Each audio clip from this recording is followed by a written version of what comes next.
Stars, I'm a fool for your love.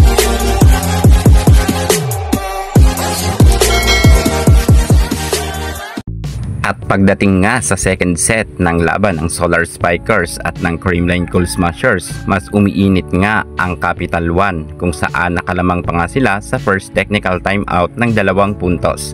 Bagamat hindi rin pumayag ang ating nag-iisang Darna Queen Gemma Galanza at hinabol niya nga ang scores at nagkaroon pa nga ito ng tie kung saan naman ay nagpa-challenge ang Creamline ngunit ibinigay nga sa Capital One ang scores.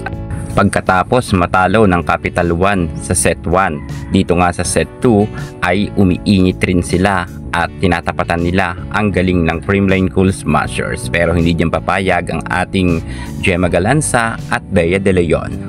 Pero magandang sign to para nga sa Capital One, kahit sabihin natin na superstar ang kanilang kaharap ay lumilevel up rin ang galing ng Capital One at tinatapatan nga nila ang galing ng CCS. Sayang lang dahil nga ang Capital One lamang nga sila ng 2 puntos sa first technical timeout, ngunit pag second technical timeout ay lumamang na ng 5 puntos ang Creamline Cool Smashers. Kinakailangan talaga na magdoble effort ng Capital One kung gusto nilang manalo dahil mas lalong umiinit na ngayon ang Creamline. Basta patapos na ang laban, mas doble talaga ang galing ng Creamline. Yan talaga ang ating madalas nakikita na pagpatapos na ang set ay mas magaling ang Creamline umiscore.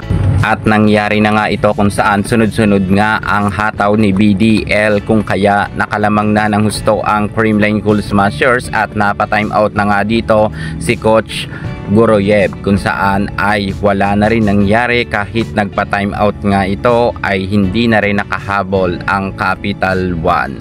Mukha talagang iba ang galawan nila pagdating sa last part ng laban. Hindi na nga nila natapatan ang galing ng Creamline, kahit sabihin natin na magaling naman ang kanilang setters. Panalo pa rin ang Creamline pagdating nga sa second set at tinambakan nga nila ang Capital One. Abangan natin ang third set.